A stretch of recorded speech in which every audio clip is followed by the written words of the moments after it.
Assalamualaikum warahmatullahi wabarakatuh. Alhamdulillahirabbil alamin wa bihi nasta'inu ala umurid dunya waddin. Wassalatu wassalamu ala asrofil wal mursalin wa ala alihi washabbihi ajmain. Amma ba'du. Pertama-tama marilah kita panjatkan puji syukur kehadirat Allah Subhanahu wa taala yang telah melimpahkan rahmat, hidayah dan inayahnya kepada kita semua, sehingga pada hari ini kita dapat berkumpul tanpa satu halangan apapun dan tidak kurang satu pun.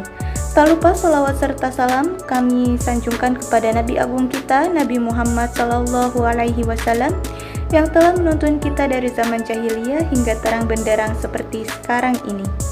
Siti Walidah dilahirkan pada tahun 1872 di Kauman, Yogyakarta.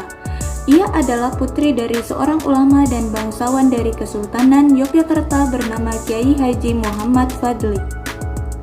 Lingkungan tempat tinggal dari Siti Walidah dihuni oleh para tokoh agama dari keraton. Dia bersekolah di rumah, diajarkan berbagai aspek tentang Islam, termasuk bahasa Arab dan Al-Quran. Dia membaca Al-Quran dalam naskah Jawa. Siti Walidah menikah dengan sepupunya yakni Ahmad Dahlan. Saat Ahmad Dahlan sedang sibuk-sibuknya mengembangkan Muhammadiyah saat itu, Siti Walidah mengikuti suaminya dalam perjalanannya.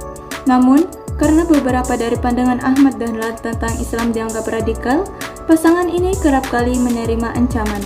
Misalnya, sebelum perjalanan yang dijadwalkan ke Kabupaten Banyuwangi, Jawa Timur, mereka menerima ancaman pembunuhan dari kaum konservatif di sana. Pada tahun 1914, Siti Walidah mendirikan Sopo Tresno. Siti Walidah bersama Ahmad Dahlan bergantian memimpin kelompok tersebut dalam membaca Al-Quran dan mendiskusikan maknanya. Siti Walidah mulai berfokus pada ayat-ayat Al-Quran yang membahas isu-isu perempuan. Dengan mengajarkan membaca dan menulis melalui Sopo Tresno, pasangan ini memperlambat kristenisasi di Jawa melalui sekolah didukung oleh pemerintah Hindia Belanda. Bersama suami dan beberapa pemimpin Muhammadiyah lainnya, Siti Walidah membahas peresmian Sopo Tresno sebagai kelompok perempuan. Menolak proposal pertama, Fatimah, mereka memutuskan mengganti nama menjadi Aisyah, berasal dari nama istri Nabi Muhammad yakni Aisyah.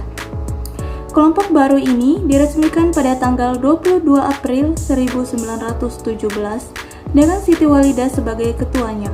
5 tahun kemudian, organisasi ini menjadi bagian dari Muhammadiyah.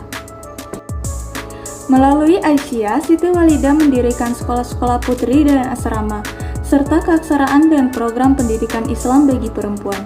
Dia juga berkhotbah menentang kawin paksa. Dia juga mengunjungi cabang-cabang di seluruh Jawa. Berbeda dengan tradisi masyarakat Jawa yang patriarki, Siti Walidah berpendapat bahwa perempuan dimaksudkan untuk menjadi mitra suami mereka. Sekolah Aisyah dipengaruhi oleh ideologi pendidikan Ahmad Dahlan, yakni catur pusat, pendidikan di rumah, pendidikan di sekolah, pendidikan di masyarakat, dan pendidikan di tempat-tempat ibadah. Setelah Ahmad Dahlan meninggal dunia pada 1923, Siti Walidah terus aktif di Muhammadiyah dan Aisyah. Pada tahun 1926, dia memimpin Kongres Muhammadiyah ke-15 di kota Surabaya. Dia adalah wanita pertama yang memimpin konferensi seperti itu. Sebagai hasil dari liputan luas media massa di koran-koran seperti Pewarta, Surabaya, dan Sintitpo, banyak perempuan terpengaruh untuk bergabung ke dalam Aisyah, sementara cabang-cabang lainnya dibuka di pulau-pulau lain di Nusantara. Siti Walidah terus memimpin Aisyah sampai tahun 1934. Selama masa pendudukan di Jepang di Indonesia, Aisyah dilarang oleh militer Jepang di Jawa dan Pulau Madura pada 10 September 1943. Dia kemudian bekerja di sekolah-sekolah dan berjuang untuk menjaga siswa dari paksaan untuk menyembah matahari dan menyanyikan lagu-lagu Jepang. Selama masa Revolusi Nasional Indonesia, dia memasak sup dari rumahnya bagi para tentara dan mempromosikan dinas militer di antara mantan murid-muridnya. Dia juga berpartisipasi dalam diskusi tentang perang bersama Jenderal Sudirman dan Presiden Indonesia yaitu Soekarno. Siti Walidah meninggal pada pukul 1 siang pada tanggal 31 Mei 1946 dan dimakamkan di belakang Masjid Gede Kauman, Yogyakarta 4 jam kemudian. Sekretaris Negara Abdul Ghaffar Pringgodingo, dan Menteri Agama Muhammad Rasjidi mewakili pemerintah pada saat pemakamannya. Pada 10 November 1971, Siti Walidah dinyatakan sebagai salah satu pahlawan nasional Indonesia oleh Presiden Indonesia kedua yaitu Soeharto. Ini sesuai dengan keputusan Presiden nomor 42 tahun 1971.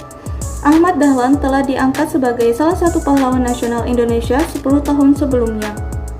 Penghargaan tersebut diterima oleh cucunya, yakni M. Wardan. Dia telah dibandingkan dengan pembela hak perempuan Kartini dan gerilyawan Cut Nyak dan Cut Nyak Mutia. Sebagai penutup, marilah kita renungkan dan amalkan segala kebaikan yang telah kita pelajari dari sosok Siti Walidah. Semoga Allah Subhanahu wa Ta'ala senantiasa membimbing kita dalam langkah-langkah kebaikan. Terima kasih atas perhatian dan partisipasi semuanya. Wassalamualaikum warahmatullahi wabarakatuh.